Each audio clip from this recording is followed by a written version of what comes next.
Alright, आज का हमारा डिस्कशन का टॉपिक है रेशियोज़। तो आप लोगों ने फंडामेंटल एनालिसिस के टाइम आप लोगों ने एक चीज़ रियलाइज़ किया होगा कि हम लोग जब कभी भी किसी दो सेम कंपनीज़ को कंपेयर करते हैं सेम इंडस्ट्री पे, तब हम लोग को एक चीज़ का दिक्कत का सामना करना पड़ता है कि आर्बिट्रेरी नंबर्स के साथ हम लोग को खेलना पड़ता है। कोई एक कंपनी बहुत ज़्यादा बड़ी होती है, कोई कंपनी छोटी होती है, तो हम लोग को कंपेयर करने में डिफ़िकल्टी होता है। सेम तरीके से आप सोचो, दो अलग-अलग इंडस्ट्री है, ये दो अलग-अलग इंडस्ट्री में हम लोग को दोनों कंपनी को कंपेयर करना है, तो भी हम लोग को दिक्कत का सामना करना पड़ता है। तो ऐसे भी जो फ़िल्टर्स हम लोग यूज़ करते हैं, इसमें भी हम लोग को थोड़ा बहुत दिक्कत का सामना इसलिए करना पड़ता है क्योंकि हम लोग को जो भी प्रॉफ़िट, सेल्स वगैरह इन सब जो भी नंबर्स हम लोग को मिलता है, ये सब एब्सोल्यूट नंबर्स होता है। इसमें आर्बिट्रेरी आप लोग को बड़े-बड़े नंबर्स मिलेंगे। लेकिन एक्चुअली हम लोग को क्या करना पड़ता है ना कि हम लोग को डिफ़िकल्टी क्या फ़ेस करना पड़ता है, इन आर्बिट्रेरी नंबर्स के साथ डील करना ह्यूमन माइंड्स के लिए थोड़ा-सा डिफ़िकल्ट है। हम लोग एज़ अ ह्यूमन क्या करने की कोशिश करते हैं, चीज़ों को आसान करने की कोशिश करते हैं। और चीज़ों को आसान करने के लिए आप लोग को रेशियोज़ बहुत ज़्यादा यूज़ होता हुआ इंडस्ट्री में देखने को मिलेगा। अब रेशियोज़ क्या है ना कि रेशियोज़ इन चीज़ों को आसान करता है। हम लोग को फ़िल्टर करना हो गया, 2 कंपनीज़ को कंपेयर करना हो गया, 2 इंडस्ट्री को कंपेयर करना हो गया, कौन-सा इंडस्ट्री अच्छा है, कौन-सा इंडस्ट्री में वैल्यूएशन सही है, ये सब चीज़ें हम लोग को अगर कंपेयर करना है, तो फिर हम लोग को रेशियोज़ बहुत ज़्यादा मदद करता है। अब रेशियोज़ कोई मैजिकल चीज़ है नहीं, रेशियोज़ बेसिकली क्या है कि आप लोग जो फंडामेंटल एनालिसिस करते हो उसी का पार्ट है। डायरेक्टली मतलब जो आप लोग तीनों बड़े-बड़े रिपोर्ट्स पढ़ते हो, balance sheet, cash flow and income statement, इन तीनों से मिलकर ही रेशियोज़ वगैरह बना हुआ होता है। मेनली आप लोग को 5 तरीके के रेशियोज़ मिलेंगे जो कि है liquidity, profitability, solvency, valuation and efficiency ratios. तो रेशियोज़ कोई एक्स्ट्रा ऑर्डिनरी चीज़ है नहीं। जैसे कि मैंने थोड़ी देर पहले कहा कि हमारे ह्यूमन माइंड के लिए बड़े-बड़े नंबर्स को प्रोसेस करना थोड़ा-सा डिफ़िकल्ट होता है। तो हम लोग क्या कोशिश करते हैं कि हम लोग सारे नंबर्स को एक मतलब एक फ़िक्स्ड रेंज के अंदर लाने की कोशिश करते हैं। जैसे कि मान लीजिए परसेंटेज टर्म, अब परसेंटेज पे आप अगर किसी चीज़ को लेके आ जाओगे, तो आप लोग क्या करोगे कि 1 से 0 से 100 के बीच में ही कोई नंबर आप लोग को मिलेगा। तो अगर आप कोई भी बड़े-बड़े नंबर्स चाहे कितना भी बड़ा नंबर हो, आप अगर उसको परसेंटेज पे कन्वर्ट कर दोगे, तो आप लोग को 0 से 100 के बैंड के रेंज में मिल जाएगा। अब आप लोग मान लो एक कंपेयर करना है आपको 2 कंपनी को, एक कंपनी का मान लीजिए 40% आ रहा है और दूसरे कंपनी का मान लीजिए 60% आ रहा है। तो ऐसे में आप लोग समझ सकते हो ना कि ज़्यादा के हिसाब से ये दूसरी कंपनी ज़्यादा अच्छी है क्योंकि इसका 60% है नंबर आ रहा है। आप लोग क्विकली कुछ चीज़ जानना है, मतलब आप लोगों को क्विकली फिगर आउट करना है कि मुझे इस कंपनी में इन्वेस्ट करना है कि नहीं, ये सब चीज़ें भी डिसीजन आप ले सकते हो। जैसे कि मैंने थोड़ी देर पहले कहा कि हम लोग का एज ए इन्वेस्टर कुछ क्राइटेरिया होता है कि इसके बियॉन्ड तो मैं नीचे नहीं जाऊँगा। तो ऐसे कंपनीज होता है कि अगर रेशियोज़ हमारे इस चीज़ में बहुत ज़्यादा मदद करता है कि आप लोग बोल सकते हो कि अगर इस ये वाला रेशियो इस चीज़ से नीचे हुआ तो मैं कभी भी इस कंपनी में इन्वेस्ट नहीं करूँगा। तो ऐसे कंपनीज को आप लोग डायरेक्टली फ़िल्टर आउट कर सकते हो। इससे क्या होगा कि आप लोग का यूनिवर्स छोटा होगा, आप लोगों का टाइम बचेगा, आप लोग ज़्यादा जल्दी चीज़ें कर पाओगे और एफिशिएंटली कर पाओगे। तो इससे ऐसे इसी ईज़िली आप मैनेज कर सकते हो।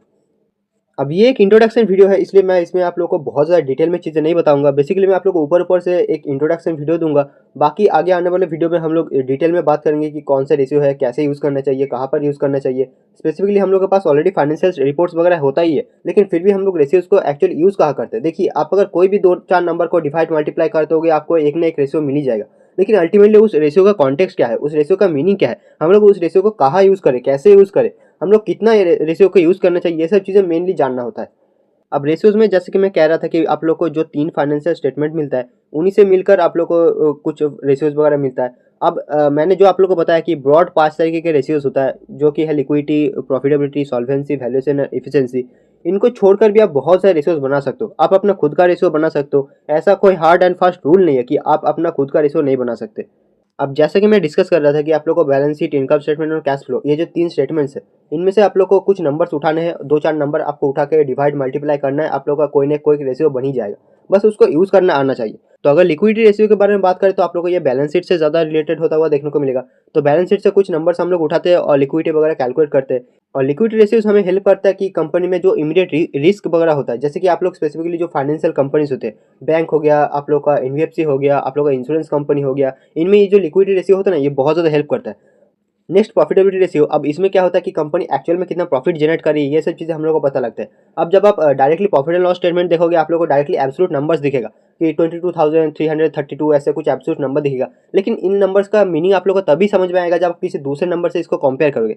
जैसे कि मैं अगर आपको एग्जांपल दूं कि मान लीजिए कोई दो कंपनी है। अब एक कंपनी 100 रुपये इन्वेस्ट करके 10 रुपये जनरेट कर रही है और दूसरा कंपनी 100 रुपये इन्वेस्ट करके 11 रुपये जनरेट कर रही है। तो ऐसे में आप बोल सकते हो कि दूसरा कंपनी ज़्यादा अच्छा है क्योंकि ये 100 रुपये इन्वेस्ट कर रही है और सेम टाइम पे ये 1 रुपये ज़्यादा अर्न कर पा रही है, 11 रुपये जनरेट कर रही है। तो ऐसे में दूसरा कंपनी ज़्यादा अच्छा हुआ। तो सेम चीज़ें हम लोग रेशियोज़ में ये सब चीज़ें हम लोग इंप्लीमेंट करने की कोशिश करते हैं। और प्रॉफिटेबिलिटी रेशियो बेसिकली आप लोग को इनकम स्टेटमेंट और बैलेंस शीट इन दोनों से रिलेटेड होता हुआ देखने को मिलेगा। यहाँ पर आप लोग को बहुत सारे रेशियोज ऐसे मिलेंगे जो कि कंपनी में एक्चुअल में कितना प्रॉफिट जनरेट कर रहा है, कंपनी कितना एफिशिएंट है, ये सब चीज़ आप लोगों को देखने को मिलेगा। नेक्स्ट आता है सॉल्वेंसी रेशियो। इसमें आप लोग को जो बैलेंस शीट और इनकम स्टेटमेंट से जो आप लोग को नंबर मिलेगा उसी को हम लोग कंपेयर डिवाइड मल्टीप्लाई करके हम लोग इस रेशियो को निकालते हैं। इससे आप लोग को पता लगता है कि लॉन्ग टर्म पे कंपनी सर्वाइव करेगा या फिर नहीं, कंपनी में एक्चुअली कितना लोन वगैरह है, कंपनी में जो इंटरेस्ट वगैरह रिस्क है वो कितना है, ये सब चीज़ें हम लोग को यहाँ से पता लगता है। नेक्स्ट आता है एफिशिएंसी रेशियो। अब एफिशिएंसी रेशियो हम लोग क्या बताता है कि एक्चुअल में कितना एफिशिएंट है, जो कि मैं थोड़ी देर पहले ही बात कर रहा था कि एक कंपनी का 100 रुपये इन्वेस्ट करके 10 रुपये जनरेट कर रही है और दूसरी कंपनी अगर सेम टाइम पे सेम 100 रुपये इन्वेस्ट करके 1 रुपये ज़्यादा अर्न कर पा रही है तो दूसरी कंपनी ज़्यादा एफिशिएंट हो गया। तो सेम तरीके से हमारे पास एफिशिएंसी भी कुछ रेशियोज होता है जो कि हमें बताने में मदद करता है कि एक्चुअली में ये कंपनी कितना एफिशिएंट है। नेक्स्ट आता है वैल्यूएशन रेशियोज। अब ये रेशियोज स्पेसिफिकली बहुत ज़्यादा इंपॉर्टेंट हो जाता है। आप अगर कोई भी कंपनी खरीदने जाओ आपको ये रेशियोज देखना ही पड़ेगा। अब ये डायरेक्टली लिंक होता है जो मार्केट में प्राइस चल रहा है कंपनी का और जो कंपनी की इनकम स्टेटमेंट होता है, बैलेंस शीट होता है, इन सब चीज़ों से। अब इसमें क्या होता है कि कंपनी में आप जो भी प्राइस में शेयर प्राइस खरीद रहे हो और जो एक्चुअल में कंपनी का वैल्यू है उसके बीच का डिफरेंस बताता है कि अल्टीमेटली आप कंपनी को कितना प्रीमियम पे कर रहे हो, कंपनी आज कितने वैल्यूएशन पे खरीद रहे हो। क्योंकि अल्टीमेटली आपको एक बात पता होना चाहिए कि चाहे आप अच्छे से अच्छी कंपनी खरीद लो या फिर बुरे से बुरा कंपनी खरीद लो, आप अगर सही प्राइस पे खरीदोगे तो आपको लॉस का सामना करना नहीं पड़ेगा। चाहे आप दुनिया की सबसे अच्छी कंपनी खरीद लो लेकिन आप रॉन्ग टाइम पे खरीदो, रॉन्ग प्राइस पे खरीदो, आप लोगों को बहुत ज़्यादा नुकसान का सामना करना पड़ेगा।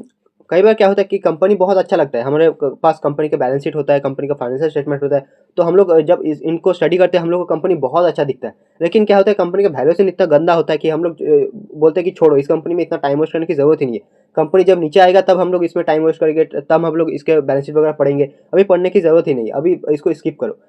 अब यहाँ पर जो भी मैंने आपको ब्रॉड 5 कैटेगरी के नाम्स बताए उनमें आप लोग कुछ रेशियोज के नाम आप लोग को यहाँ पर मिलेंगे। जैसे कि लिक्विडिटी में आप लोग को मिलेगा current ratio, quick ratio, cash ratio, ऐसे बहुत सारे रेशियोज आप लोग को मिलेंगे। डोंट वरी, हम लोग इन रेशियोज के बारे में डिटेल में जानेंगे आगे आने वाले वीडियोज़ में। और एक्चुअल में इनको आपको देखना कैसे चाहिए, कहाँ पर यूज़ करना चाहिए, तो इन सब चीज़ों में हम लोग ज़्यादा फोकस करेंगे, ना कि हम लोग कैलकुलेट करने पर ज़्यादा फोकस करेंगे। क्योंकि हम लोग फार्मूलाबाजी में ज़्यादा फोकस नहीं करेंगे, क्योंकि अल्टीमेटली ये रेशियोज आप लोग को ऑलरेडी कैलकुलेटेड मिल जाएंगे। और आपको अगर कुछ कस्टम रेशियोज बनाने भी है या फिर आपको अगर एक्सेल में कैलकुलेट करना भी है तो मैं फार्मूलाज वगैरह ऑलरेडी आपको बता दूंगा, डोंट वरी उसका। नेक्स्ट आता है प्रॉफिटेबिलिटी रेशियो। इनमें आपको gross profit margin, net profit margin, operating margin और return on equity, return on asset, return on capital employed, ऐसे कुछ रेशियोज आप लोग को मिलेंगे।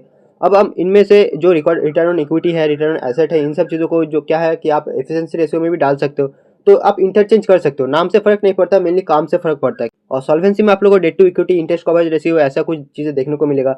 एफिशिएंसी रेशियो में आप लोग को जो इन्वेंट्री टर्नओवर और अकाउंट रिसीवेबल और एसेट टर्नओवर, ऐसे कुछ चीज़ें आप लोग को देखने को मिलेगा। और वैल्यूएशन रेशियो में जो मोस्ट यूज है, कोई भी इन्वेस्टर चाहे ले लो, मार्केट में जो जो नया नया आता है हर कोई इसके बारे में सुनता है, price to earning, price to book, ये सब चीज़ें आप लोग को देखने को मिलेगा। अब रेशियोज के बारे में आपको दो चीज़ें पता होनी चाहिए कि एडवांटेजेस और डिसएडवांटेजेस क्या है। हम लोगों ने रेशियोज के बारे में थोड़ा बहुत तो जान ही लिया है, कॉन्टेक्स्ट तो हमने समझ लिया, लेकिन एक्चुअल में जो एडवांटेज और डिसएडवांटेज है ये आपको पता होना चाहिए कि एक्चुअल में इसके अगर फायदे हैं तो नुकसान भी आप लोग को देखने को मिलेंगे, तो आपको ये चीज़ें ध्यान रखना है। एडवांटेजेस में सबसे पहला आता है सिंप्लीफिकेशन, कि जैसे कि मैं बात कर रहा था कि ह्यूमन माइंड ना आर्बिट्रेरी ब्रॉड नंबर्स को उतना ज़्यादा समझ नहीं सकता, लेकिन अगर ह्यूमन माइंड को एक फिक्स्ड सेट ऑफ नंबर्स दिया जाए तो उसको ईजिली प्रोसेस कर सकता है। जैसे हम लोग अगर आर्बिट्रेरी बड़े बड़े नंबर्स को हम लोग अगर परसेंटेज पे कन्वर्ट कर दे, हम लोग अगर उसे फ्रैक्शन में कन्वर्ट कर दे, अगर किसी फिक्स रेंज पे कन्वर्ट कर दे, तो हम लोग उसे बहुत ज़्यादा इजीली और आसानी से प्रोसेस कर सकते हैं और याद रखने में भी आपको ईजी होगा। नेक्स्ट आता है कंपैरिजन को ईजी कर देता है। तो आप कोई भी दो कंपनी को कंपेयर करो, आप चाहिए सेम इंडस्ट्री में हो, डिफरेंट इंडस्ट्री में हो, किसी दूसरी जगह पे हो, दूसरे देश में हो, आप कोई भी कंपनी को कंपेयर करो, आप लोग इजीली उसको कंपेयर कर सकते हो। तो आते हैं डिसएडवांटेज पे, जो कि आपको ज़्यादा से ज़्यादा फोकस करना चाहिए और ज़्यादा ध्यान से सुनना चाहिए। पहली बात यह है कि एक हिस्टोरिकल डाटा आप लोग को मिलेगा, जो भी आप लोग को रेशियोज वगैरह मिलेगा ये सब कुछ हिस्टोरिकल डाटा पे बेस्ड है। क्योंकि आप लोग को पता ही होगा कि हम लोग को जो भी फाइनेंशियल डाटा मिलता है वो पास्ट के बेसिस पे होता है, हम लोग को फ्यूचर के बारे में नहीं पता होता। और आप अगर कोई भी रेशियोज को देख रहे हो एक्चुअल में इन पास्ट नंबर्स के बेसिस पे ही आप लोग को मिलेगा, तो इनका फ्यूचर गारंटी कोई है नहीं। आप लोग अभी जो भी नंबर देख रहे हो पास्ट नंबर के बेसिस पे अभी रिकॉर्डेड है। नेक्स्ट आता है इंडस्ट्री डिफरेंस। अब इंडस्ट्री टू इंडस्ट्री आप लोग कोई भी एक रेशियो उठा लो वो सेम तरीके से काम नहीं करेगा। अब कोई एक रेशियो आप अगर सेम इंडस्ट्री में अप्लाई कर रहे हो तो वो ठीक तरीके से काम करेगा, लेकिन आप जैसे दूसरे इंडस्ट्री में शिफ्ट हो गए आपको उसका मतलब रेंज को हो सकता है चेंज करना पड़े। मतलब रेशियो तो सेम ही रहेगा, फॉर्मूला भी सेम रहेगा, लेकिन आपको देखने का तरीका थोड़ा सा बदलना पड़ेगा। हो सकता है मान लो आप किसी एक इंडस्ट्री में मान लो पी रेशियो 10 भी बहुत ज़्यादा हो गया, लेकिन आप कोई दूसरी इंडस्ट्री में जाओ हो सकता है उसका इंडस्ट्री में पी रेशियो 50 भी उसका कम लगे। अब नेक्स्ट सबसे मोस्ट इंपॉर्टेंट फैक्टर आता है मैनिपुलेशन। अब यहीं पर आप लोग डर भी सकते हो और सोच भी सकते हो कि इतना सब पढ़ के फ़ायदा क्या है? क्योंकि अल्टीमेटली एक्चुअली में क्या होता है कि आप कौन-कौन से रेशियोज़ को ज़्यादा प्रायोरिटी दोगे, आप कौन-कौन से रेशियोज़ को देख के कंपनी में इन्वेस्टमेंट डिसीज़न लोगे, ये एक्चुअली में बोर्ड में जो भी मैनेजमेंट बैठा है उनको पता होता है पहले से। तो वो क्या करते हैं एक्चुअली में कंपनी में जो भी फाइनेंशियल स्टेटमेंट होता है उसको मैनिपुलेट करके या फिर कोई दूसरे तरीके से कुछ अकाउंटिंग ट्रिक्स वगैरह लगा के क्या करते हैं, इन रेशियोज़ को वो लोग मैनिपुलेट करने की कोशिश करते हैं। तो ऐसे में वो लोग ज़्यादा अच्छा इनको प्रेज़ेंट करते हैं। तो जो भोले भाले इन्वेस्टर्स है जो कि सिर्फ और सिर्फ एब्सोल्यूट नंबर्स के बेसिस पे इन्वेस्ट करते हैं, वो लोग इनके ट्रैप में फंस जाते हैं। तो एक्चुअली में जो भी नंबर्स आप लोगों को दिखते हैं एकदम ट्रू नहीं मानना है, दूसरी चीज़ों को भी आपको फैक्टर इन करना है। सिर्फ और सिर्फ आप अगर सोचोगे कि मैं तो रेशियोज को देख के इन्वेस्ट कर दूंगा, तो फिर आप लोग बहुत बुरा फंसोगे। आप लोगों को बहुत सारे ब्रॉड कॉन्टेक्स्ट देखना पड़ता है, उसके बाद आपको रेशियोज का as a helping tool use करना पड़ता है, उसके बाद आपको कोई डिसीजन लेना होता है। अब यहाँ पर एक चीज़ आपको नोट की तरह से याद रखना है कि आप जब भी कभी भी किसी कंपनी का एनालिसिस करो, आपको कभी भी एक रेशियो को सिंगली यूज नहीं करना है। रेशियोज क्या है ना कि कॉम्बिनेशन पे यूज होता है। आप कोई 2 4 5 या फिर 10 15 20 रेशियोज लेते हो, आप अपने हिसाब से ले सकते हो जितना भी आपको कंफर्टेबल हो। इतने सारे रेशियोज को लेके आप क्या करते हो कि उन रेशियोज को कॉम्बिनेशन पे आप देखते हो कि इतने सारे रेशियोज को क्या बता रहा है, तो उसके बेसिस पे आप कोई डिसीजन लेते हो। आप एक सिंगल रेशियोज के बेसिस पे कभी भी इन्वेस्टमेंट डिसीजन नहीं ले सकते। तो आप अगर मल्टीपल रेशियोज यूज करोगे तो ये जो मैं बता रहा था कि मैनिपुलेशन का ट्रिक है, ये थोड़ा बहुत बहुत हद तक एलिमिनेट हो जाता है। तो ये बेसिक रेशियोज के इंट्रोडक्शन में इतना ही था। आई होप आप लोगों को वीडियो पसंद आया होगा। थैंक यू वीडियो देखने के लिए।